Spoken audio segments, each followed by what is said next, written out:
बहुत ध्यान से सुनिएगा, क्योंकि हम जानते हैं जब से बजट पेश किया हुआ है उसके बाद से कई ऐसी चीज़ें हैं जो शायद आपके लिए समझना बहुत मुश्किल हो जाता है। बजट एक बहुत टेक्निकल टर्म है, इसे लगातार हम कोशिश कर रहे हैं अपने डिजिटल प्लेटफॉर्म के जरिए आपके सामने इसे डिकोड करें, लेकिन इससे जुड़ी हुई आज की एक महत्वपूर्ण खबर क्या है रोमिता, आप बताइए। जी हाँ, देखिए इससे जुड़ी हुई महत्वपूर्ण खबर ये है कि वित्त मंत्री को एक लेटर लिखा गया है नितिन गडकरी की तरफ से, जो कि परिवहन मंत्री हैं। उनकी तरफ से जो लेटर लिखा गया है उसमें इस बात का जिक्र किया है कि जो भी मेडिकल इंश्योरेंस होता है उस पर लगने वाला 18% जो जीएसटी है उसे हटाना चाहिए, दरअसल या उसे कम कर दें। हाँ, कम कर दें। इससे लेकर इसलिए चर्चा की है नितिन गडकरी ने, क्योंकि नितिन गडकरी का ये कहना है कि कोई भी एक मिडिल क्लास पर्सन या कोई भी इंसान जीवन की अनिश्चितताओं को लेकर स्वास्थ्य बीमा लेता है। वो ये चाहता है कि अगर कोई ऐसी स्थिति हो जहाँ पर उसे एक लमसम पैसे की ज़रूरत हो हेल्थ से जुड़ी हुई परेशानियों से निजात पाने के लिए, तो उसे एक अच्छा अमाउंट मिल जाएगा। लेकिन अगर वहाँ पर भी जीएसटी लगता है तो ये एक तरीके से जीवन की अनिश्चितताओं पर कर लगाने जैसा है, टैक्स लगाने जैसा है, और इसलिए इसे हटा देना चाहिए या कम कर देना चाहिए। आपके पास मेडिकल इंश्योरेंस हाँ, बिल्कुल है, और मेरी मदर का भी है। और अब आप इसे ऐसे समझिए, अगर आपके पास मेडिकल इंश्योरेंस है, मान लीजिए 100 रुपये है ना, तो उस पर क्योंकि 18% है तो वो जा रहा है सरकार के पास, यानी खाते में आपको उस पर 18 रुपये भरने पड़ रहे हैं 100 रुपये में। तो इसमें ये आप पर किस पर बोझ पड़ रहा है? ये पड़ रहा है मिडिल क्लास पर। दरअसल दिक्कत ये है ना कि अभी तो बुजुर्गों के लिए बहुत कम मेडिकल इंश्योरेंस अब होता है, बहुत मुश्किल से। जो दफ्तरों में भी प्रोवाइड करवाया जाता है उसके टर्म्स एंड कंडीशन बहुत टफ होते हैं, और अगर आपके प्रीमियम भी ज़्यादा, प्रीमियम इतना ज़्यादा होता है, और अगर वो ऑलरेडी या तो किसी प्रकार का ऑपरेशन हो चुका है या फिर उनकी उम्र ज़्यादा हो चुकी है, पैरामीटर को पार कर चुकी है, तो आपको कभी कभी तो अगर आप बाहर से लेते हैं तो बहुत ज़्यादा प्रीमियम देना पड़ रहा है। तो आप सोचिए ना कि मिडिल क्लास को क्या मिला इससे। और यही कारण है, एक बहुत बड़े नेता, आप देखिए सड़क परिवहन मंत्री हैं नितिन गडकरी, और ये उनका 3rd टर्म है, और उन्होंने अगर निर्मला सीतारमण को चिट्ठी लिखकर ये कहा है कि 18% जीएसटी का जो भार है उसे आप कम कीजिए, क्योंकि मिडिल क्लास के लिए किसी भी तरह से रिलायबल नहीं है। इसको और समझाएंगे सरल भाषा में, हमारे सहयोगी रोहन हमारे साथ हैं। रोहन, आप हमें ज्वाइन कीजिए। रोमिता, आप जानिए पहले, क्योंकि आप जानना चाह रही थी ना किस तरह से ये सीनियर सिटीजन को दिक्कत देगा, मिडिल क्लास को। देखिए रोहन, पहला सवाल तो यही है कि सीधी सी बात है कि अगर मैं मेडिकल इंश्योरेंस ले रही हूँ तो मैं इसलिए ले रही हूँ कि जब मुझे 5 लाख रुपए की जरूरत पड़ेगी तब एकदम से मेरे पास वो पैसा नहीं होगा, तो मैं इंश्योरेंस ले रही हूँ। अब अगर उसमें भी 100 रुपए की पॉलिसी लेके मैं 18 रुपए गवर्नमेंट की जेब में डाल रही हूँ, तो ये मेरे साथ जाती। दूसरा, बुजुर्गों के लिए जो आप प्रीमियम ले रहे हैं वो प्रीमियम और ज्यादा है।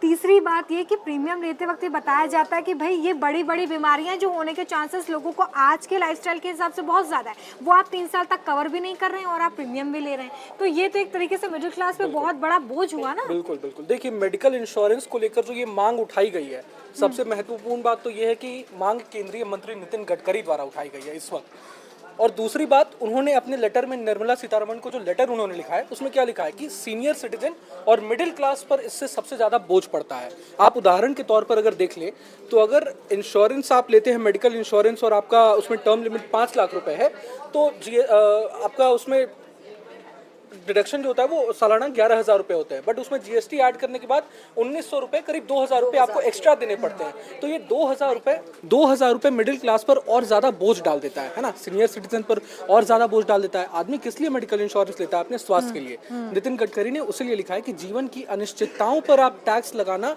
ये सही नहीं है कहीं ना कहीं। तो नितिन गडकरी की मांग अहम है।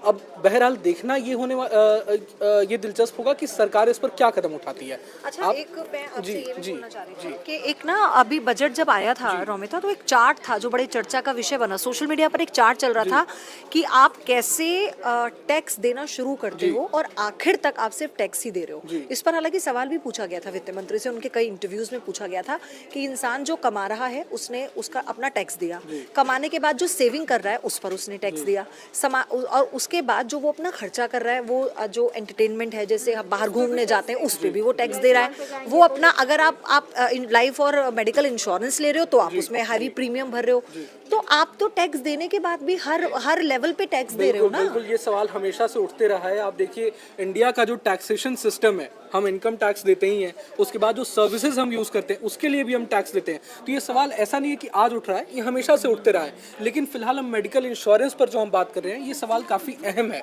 ना। सवाल इसलिए भी, आप देख लें, जिस तरह से मैंने आपको उदाहरण दिया कि जो प्रीमियम हम देते हैं मेडिकल इंश्योरेंस पर 11,000 फॉर एग्जांपल, अगर 5 लाख का हम मेडिकल इंश्योरेंस हमने ले रखा है, 11,000 हम प्रीमियम देते हैं, तो वो 2,000 का जो एक्स्ट्रा बर्डन जो है मिडिल क्लास पर जो पड़ रहा है वो कहीं ना कहीं दूर करने की कोशिश होनी चाहिए सरकार द्वारा। आप देखिए जिस तरह से जीएसटी कलेक्शन पिछले कुछ महीनों में या पिछले कुछ सालों में बढ़ा है, मैं आज स्टडी कर रहा था, पिछले 3 महीनों में, इस फाइनेंशियल ईयर के पिछले 3 महीनों में सिर्फ जीएसटी कलेक्शन सरकार ने किया है करीब 5 लाख करोड़ के अराउंड, और अप्रैल में जीएसटी कलेक्शन सबसे ज़्यादा हुआ है। तो आप देखिए नितिन गडकरी की मांग इस समय उठाई जानी नितिन गडकरी की तरफ से काफ़ी अहम है। आपको लगता क्या है रोहन, ये मांग तो उठा दी गई है, लेकिन किस लेवल पे इसे न्यूट्रलाइज किया जाएगा?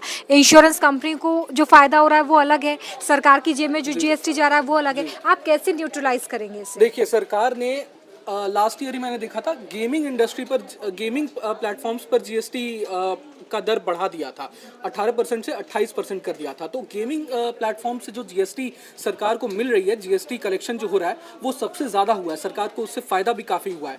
तो कहीं ना कहीं इस बार के बजट में हमने देखा है कि सरकार ने जीएसटी दरों में कुछ सेक्टर्स में रियायत भी दी है ना। सरकार की कोशिश भी है कि मिडिल क्लास को राहत मिले। लाइक आप देख लें, लाइकवाइज रेलवेज में आप देख लें, रेलवेज में भी एक और सवाल मेरा इसी से रिलेटेड ये था कि आप ये कह रहे हैं कि भाई कुछ सेक्टर्स जहाँ पे फायदा हो रहा है सरकार को, वहाँ पे जीएसटी को बढ़ा दिया गया। हेल्थ सेक्टर तो एक ऐसा सेक्टर है, बिल्कुल ये एक ऐसी चीज़ है जिसकी ज़रूरत छोटे से छोटे इंसान को है, बड़े से बड़े इंसान को है, वहाँ पर आप जीएसटी को घटाने के बारे में नहीं सोच रहे। ऊपर से आप ये कह रहे हैं कि कैंसर जैसी दवाओं में हम कम कर रहे हैं कस्टम ड्यूटी को। भाई कैंसर का इलाज कोई तब ना करवा पाएगा जब उसके जेब में पैसे होंगे। दूसरी बात ये भी है, मैं कह रही हूँ कैंसर की दवा को आप कम कर रहे हैं, लोग बीपी की दवा भी नहीं खरीद पा रहे हैं। हमारे यहाँ अगर कैंसर बहुत ज़्यादा तेज़ी से बढ़ रहा है, उसके 10 करोड़ लोग अगर पूरे विश्व में साल भर में कैंसर से मरते हैं, ये भी एक सत्य है कि बीपी शुगर से भी लोग मर जाते हैं। तो ये जैसे रोमिता ने कहा, हमारी बेसिक नेसेसिटी किसी भी देश की क्या होती है?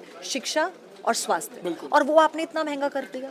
बिल्कुल सरकार की यही कोशिश है कि मिडिल क्लास को राहत दें, लेकिन उसकी भरपाई कहाँ से करें? तो मैंने वही एग्जांपल दिया गेमिंग इंडस्ट्री का। सरकार एक तरफ से भरपाई करेगी तभी दूसरी तरफ से राहत भी दे पाएगी, रियायत भी दे पाएगी सरकार। अच्छा लगता है, मैं इसको ये मानती हूँ, यहाँ पर चूक गए हम जिस टर्म कंडीशन की बात कर रहे हैं। आप सोचिए नितिन गडकरी जो इतने अनुभवी नेता हैं, उन्हें अगर ऑन पेपर चिट्ठी अपनी ही वित्त मंत्री को लिखनी पड़ रही है, वो कोई ऑपोजिशन के लीडर नहीं है, तो क्या यहाँ पर चूक गई सरकार? यहाँ पर बैलेंस कर सकते थे। इसे चूकना मुझे नहीं लगता है सही कह सकते हैं इसे। अगर सलाह दे रहे हैं, नितिन गडकरी भी केंद्रीय मंत्री हैं, अगर सलाह मशवरा दे रहे हैं तो इसमें कोई गलत बात नहीं है ना। मांग की उन्होंने मांग की, उन्होंने लेटर लिखा है क्योंकि उनके पास लोग गए थे, उन्हें बोला गया, उन्होंने लोगों की बातों को सुनने के बाद ये लेटर, अभी तक पूरे 10 साल के टेन्योर में कभी ऐसा नहीं हुआ कि किसी केंद्रीय मंत्री ने दूसरे केंद्रीय मंत्री को उसके काम के प्रति, लेकिन आप देखिए कि वो भी अगर एक आम आदमी है, वो एक देश के नागरिक है, वो भी एक नेता है, वो पब्लिक फिगर है। नितिन गडकरी के लिए कहते हैं कि सबसे ज्यादा ग्राउंडेड नेता है, लोगों से बहुत ज्यादा जुड़े रहते हैं, उनका दरबार लगता है, लोग वहां पर आते हैं अपनी समस्याओं को लेने के लिए, तो उनके पास ये लगातार दिक्कत आई, तो एक वो जरिया बने हैं लोगों की बात पहुंचाने के लिए। अपने आप में बड़ा सवाल है, जिस तरह से नितिन गडकरी ने सवाल उठाया, इतने बड़े कद के मंत्री हैं, तो अपने आप में उनका सवाल, ये मांग उठानी उनकी तरफ से बड़ा सवाल है ना। लेकिन आप देख लें अगस्त में जीएसटी काउंसिल की बैठक भी है, उसमें ये मांग उनकी बात, हालांकि बजट पेश होने के बाद पूरे साल बहुत सारे बदलाव हम देखते हैं, सरकार कदम कदम पर अपनी सहूलियत के जरिए करती है। जी, आज मैं पढ़ भी रहा था कि जीएसटी दरों में कुछ ना कुछ बदलाव होने की संभावना है। रेट्स जो है, प्रतिशत जो है जीएसटी के, उसमें कुछ ना कुछ बदलाव किए जाने की संभावना है। तो अगस्त में जीएसटी काउंसिल की बैठक है, उसमें देखना ये दिलचस्प होगा कि किस तरह से सरकार नितिन गडकरी की मांग जिस तरह से उन्होंने उठाई है, उस पर क्या विचार किया जाता है, क्या नहीं होता है, ये बड़ा सवाल है अपने आप में।